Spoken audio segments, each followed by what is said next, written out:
Hello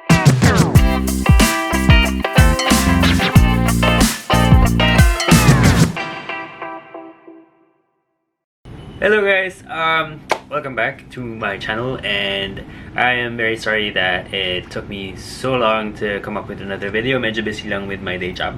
But para special yung video natin ngayon, I am going to give my, I'm going to give 10 top 10 relationship advice. Yeah, coming from me, naisip ko yun gawin ko kasi meron ding mga nagre-request kasi na yun yung gawin kong topic. I'll try my best. I'm not the best. I don't think I'm the best person to give relationship advice, but this coming from me, maybe you can learn a thing or two from me, or maybe you can teach me something. Little background, I've had four exes. Pinakamatagal kong relationship was 6 years. Okay, let's get on the top 10 now. Number 1, I think is the most important, is yung pagiging having open communication with each other. Open lahat. I mean, to each other baka kasi ano isipin nyo. I mean, ako personally gusto ko yung talagang lahat, as in off the bat yan when I start seeing somebody. Lagi ko agad sinasabi na this is how I want it, open communication. I want yung gusto ko lang lahat ng nafe-feel mo and nafe-feel ko, gusto ko na pag-uusapan natin kahit masakit. Yan lagi ko sinasabi yan. I'm not sure if it's a good thing or not, but it works for me. So, ayun. Sumunod dyan is number 2 ko, which is something that has to do with being open with your boyfriend or girlfriend.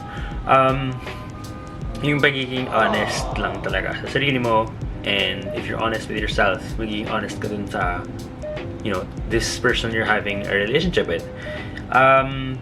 Yun, hindi ko alam din kung tama yung gusto kong mangyari, na gusto ko honest lang siya sa akin and honest ako sa kanya. Sinasabi ko lagi na kahit masakit yan, gusto ko marinig, let's talk about it. And I think naman lahat din kasi na pag-uusapan, and it's very normal naman for in a relationship to have a lot of fights and quarrels and disagreements. But generally nga, I think very important lang talaga yung nag-uusap about your feelings and walang na-block off. But I do, of course, ako tao lang din naman ako. I have a lot of I make a lot of mistakes too, and I'm very stubborn, and I'm not a very good listener, which I think is a good skill or trait to have, especially if you're trying to be in a relationship. Siyempre, if you're a good listener, sumunod dyan yung pagiging empathetic mo. I mean, that's why I got an empathy tattoo, because I feel like I lack empathy, but thank God that you can actually learn to be more empathetic towards others. So, happy naman ako dun, and I am trying to practice empathy more. So, ayun. Number 3, I think, is you have to be patient with yourself and your would-be partner or current, or yung magiging partner mo. Kasi for sure yan, sa umpisa, a year or 2 would be your honeymoon stage. It was 2 years for me in that in my previous relationship. Sometimes it's long, sometimes it's short for other people. Syempre, yun yung stage na very in love, very lovey-dovey, sweet, everything parang best foot forward, which I think nga is not a very good thing to do when you're trying to be in a relationship with somebody.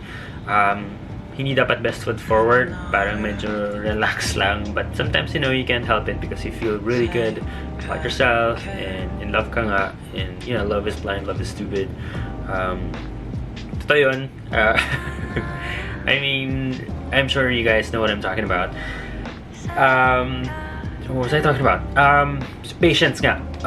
You have to be patient with a lot of things na, especially with things that you don't like about that person, and then syempre you guys are going to mix compatibility to pinag-uusapan natin, and you have to be patient with the things that you don't like about this person, kesyo big or small, malit na bagay. I feel like you have to assess yourself and the things that bother you, and then again, when there are things that really bother you and that you don't like about that person, you have to talk to them about it and pag-usapan nyo kung ano pwedeng gawin to solve it. And then ganun lang naman, parang when you want to problem solve with somebody, you have to be open nga to that person and yourself to how things are supposed to, or how you want things to be. But then ang hirap kasi sa akin, matigas ulo ko, so I think it's in my nature. Number 4, I think, I know it's not always easy, but I think it would be good if when you're going into a relationship, you want to focus more on that person's happiness more than yours. And sana ganun din siya towards you. That I know that's hard, especially, well, not naman especially for me, but like ako kasi parang I have to step back and think and focus, and sometimes nakakaligtaan kong isipin yung feelings ng other person. I mean, kaya nga ako may naglagay ng empathy dito.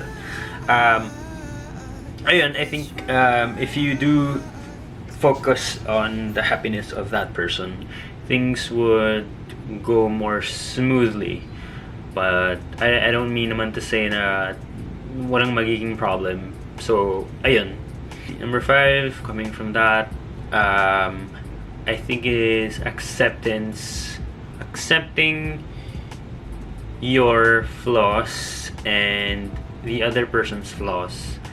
And yun, tatanggapin, hindi lang flaws, yung mga everything about that person, you have to accept, and sometimes that's hard. Sometimes it's hard to understand where the person is coming from whenever there's fights or arguments, but you just need to step back and be mindful of what's happening, and always thinking about what the other person is thinking or feeling. Empathy. Yun, and then pag naintindihan mo na siya, and then you give it some time, I think the next step there is accepting it, and syempre kung mahal mo yung tao, tatanggapin mo kung ano pa man yung person na yun. But syempre, to an extent, I guess, hanggang sa kaya mo, or anything naman na may problem ka, I think would be better, and based on experience, would be better that you put it on the table and you guys should talk about it. Number 7, you guys should talk about each other's love language, because that's apparently very important. Kasi ako late ko nang nalaman about that. Iba rin pala yung love language na receiving and giving. What does that mean? Yung pagbigay mo and yung pag-receive mo, pagtanggap mo ng love from other people, and especially your significant other, there are apparently 5 love languages. You can look this up, and there's a test online that I took that you can take, and then malalaman mo dun kung saan ka malakas. Like I think there's what is verbal, touch, gifting, service, and what am I missing? Quality time. Yan. Malaking bagay yung mag-match kayo ng love language. Kasi nagkaroon din ako ng problems with that before, but I don't really want to dwell on that. I'm just saying that it's part of my top 10 relationship advice that you guys should understand each other's love languages. You can Google it and check it out. It's very helpful in a relationship, especially if hindi kayo nagkakaintindihan na sometimes feel mo hindi ka love ng person when hindi mo lang pala maintindihan na ganito siya magmahal. Kunyari, this person, sa kanya, okay na pala sa kanya yung magkasama lang kayo, like watching a movie or in a car without touching. Like sa kanya yun, parang he or she feels very loved na. And syempre, minsan hindi rin niya naiisip na kunyari kung touch ka tapos hindi ka naman niya na masyadong nahahug or nahawakan yung kamay or anything really touching, hindi niya yun maintindihan, and that's when you kind of clash that you don't feel love. Or totoo to basta i-google nyo na lang to check it out. I feel like the love language thing is very important also. Number 8, I feel like you guys should syempre getting to know each other naman, malalaman nyo naman dyan, but I think it's very important that you two find an activity that you both enjoy together. Parang I think this helps with making the relationship last. Kasi syempre, you know, pag wala naman kayong common activity to do, anong gagawin nyo sa bahay? Anong gagawin nyo sa labas? Kung hindi nyo naman na-enjoy yung stuff that you two, wala kayong common activity that you both like doing na long term. Hindi lang yung parang it's not like eating at your favorite restaurant, or I'm saying like CrossFit. If you're both like into CrossFit, like hardcore, hindi yun, that's a good bonding time to do together. I mean, you know, CrossFit workouts last hours, then you know, iba rin kasi yung mga klase ng pag-workout. Ako traditional lifting, and then you know, some people find that boring. Ako, I enjoy that, especially it's my alone time. I don't really like talking a lot to other people when I work out, and I just it's my stress reliever. Yeah. Anyway, going back, I feel like it's very important to find an activity together na you both super enjoy. Like, siguro short term, maybe yung, I don't know, Game of Thrones, but it's over na, and you know what I mean? Parang if you guys could enjoy that kind of show together, I think it would be a very nice bonding activity together. Number 9, well, this is part of the being open to having open communication with each other, is understanding. My number 9 is understanding each other's wants and needs. Again, well, this isn't really empathy per se, but this is really talking about each other's wants and needs. And I'm not just talking about petty stuff. It has a lot to do with developing din yung this is all just based on my experience ha, hindi ako relationship expert. This is lang my top 10 relationship advice that I think are very important to tell you guys. Bahala na kayo kung open kayo to listen to it, or baka may mapulot kayo, or you know, I'm really open to hearing what you guys have to say, and then maybe that could help me also.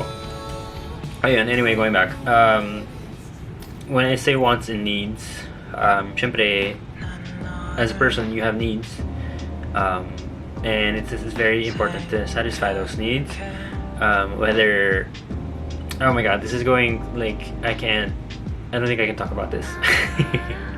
Basta yun, just pag-usapan nyo kung ano yung gusto ng taong yun, gusto mo, pag-usapan nyo kung ano pwedeng gawin, and then para happy kayo together, and then you guys can grow together. I mean, that's the ideal setup naman. Number 10, this is my 10th advice. I think you should just learn to be happy with yourself, and especially just a significant other. Like, smile, be happy. Never force something that you don't like on that person, and never force something in the relationship that you're in na hindi naman nag-work, and because it's just going to bring about unhappiness, and what's the worst thing that could happen is magkaroon ng resentment. Yung resentment, mag-grow yan, lalo na pag hindi na pag-uusapan. And then somewhere down along the line, somewhere down the line, dun yan, sasabog yan, and then it'll become a big problem. And then especially kung magiging short-tempered kayo na pag may konting problem lang, like petty or whatever, biglang lalabas ng mga other stuff na hindi nyo na pag-usapan, and then blam, malaki na ng away. Ayan, this is just based off of my experience. So I think they're really good points. There's a lot of things that, syempre, every relationship naman din kasi is different. Don't base your relationship off of mine. Every person is different. It's really a mix. Yung compatibility nyo, actually, kahit yung compatibility, no matter how compatible you think you are with that person, things can still go wrong down the line. You never really know. But the best thing you can do is really just to try to be a good person at present, and try to just try to be happy with it, love the person, and then sana same kayo ng goals in life para you guys can work together on it. Kasi ano bang end goal ng relationship? Well, I can think na parang iba-iba din per couple. Minsan yung may mga couple parang happy na sila sa current state na they just want to enjoy life without really thinking about what's going to happen next. But yun, as I grow older, I feel like you guys have to think about your future together, kung ano bang mangyayari, and then you'll see there if same ba kayo ng goals, same ba kayo ng wants, needs. Kahit na love mo yung person, sometimes your goals, your wants and needs get in the way, and dun nagkakatalo or like nahihirapan mag-grow together yung relationship. Ayun. And I think you shouldn't really ever not say anything if there's something going on in the relationship that you don't like. You have to always say something. If it's wrong, especially, or if it's something that makes you feel uncomfortable. Kasi I feel like masaspoil yung person, or it's gonna make you feel like okay lang kahit mali na yung ginagawa.